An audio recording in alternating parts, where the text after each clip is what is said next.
You know, Barry Corbin, I'm such a fan of yours, and you're so recognizable. I mean, from feature films, Broadway, television series, but there's a side of you that a lot of people don't know. You have a real passion and love for horses. Well, I grew up on horseback, you know, and then I was in New York for about 15 years and never got on a horse. And I got out to California and started trying to mess with these cutting horses. Took me a while, but I finally got to where I could do all right. Now, wait a minute. I know better than that because you've been in a lot of charities and you're a tough competitor with cutting horses. Was there any other breed that you had a desire for, or was that just that bloodline and what they do? I just like cutting horses. I was probably 50 before I got on a good horse. And ever since then, I can't ride a bad horse. I don't like to ride a bad horse. You know, a lot of people, I went out one time and they offered to rent me one at a riding stable. And I got on the thing and I picked up the reins. It did that. I got off and said, no, I'm not going to do that. What was it? I read something about you never had to worry. Horses don't know that you're famous. No, horses don't know what to do for a living. You just be nice to them, feed them, treat them right, and they're going to naturally want to treat you right. Now, I've seen you cut on a horse that you own, Smitty. He's got to have some age on him now, doesn't he? He's 24. Oh, my. He's getting up there. So turned out to pasture? Pretty much, yeah, pretty much. I go out there and mess with him, but I don't really ride him much anymore. Well, you know, we've got Grady Spears here. How about some grub? You hungry? I'm hungry. Okay, let's do it.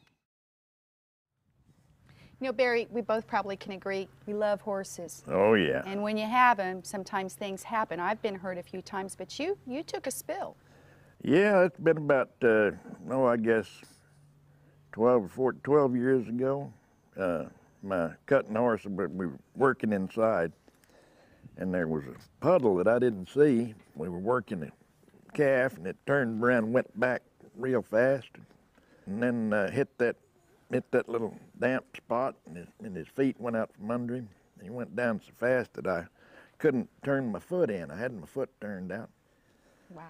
So it mashed my foot and broke my leg in a few places.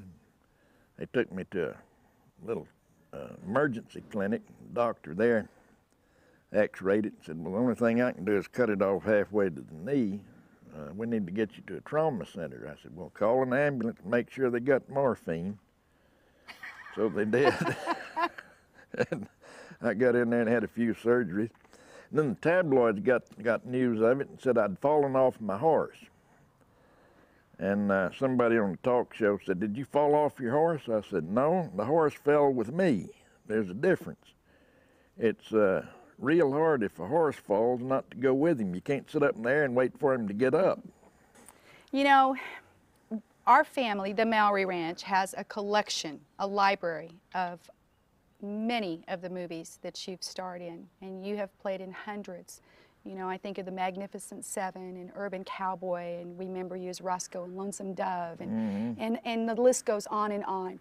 But for you, Barry, what was your favorite role in which movie? Gosh, I couldn't say. I mean, I've some of the worst ones I've enjoyed more than some of the best ones. You know, it's the working process that I like, and a lot of times I don't even see the finished product because I'm scared to. But I just love the process of working. Now, you went to Texas Tech University, yeah. And got started in the craft there. Was that a passion already for you to develop your lifestyle as a actor? I think it was from the time I was about 7. I think I decided that's what I wanted to do, and that's an odd thing for a kid in Lamesa, Texas to want to do. I'm probably the only one from there that ever even thought he could do it. My mother said, well, you can't do that. Nobody in our family's ever done that. I said, well, I'm going to give it a try. She said, well, at least get some kind of an education so you can do something else to fall back on. And I said, well, if I do All that... All parents say that, though, don't they? Yeah, but if I do that, then I'm going to fall back on it. So Doing what I do is a whole lot better than loading trucks or picking cotton. So those are my alternatives, you know. So I ended up sticking with it and worked out. Ended up in New York for a while. I was in New York for about 14 years. That's country atmosphere. Well, yeah, I fit in real good up there. Everybody's trying to get me to talk like them.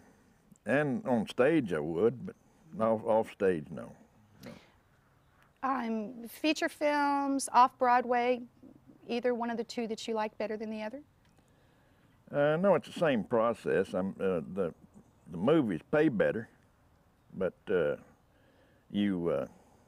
I think my feeling about it is if you've got experience on stage, it can't help but make you better on film. Mm-hmm. Well, congratulations on the Best Picture of the Year, No Country for Old Men.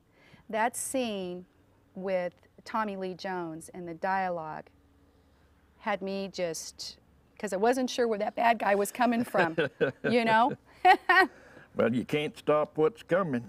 No, this That's is what true. That's what I told him. You can't stop what's coming. That's vanity.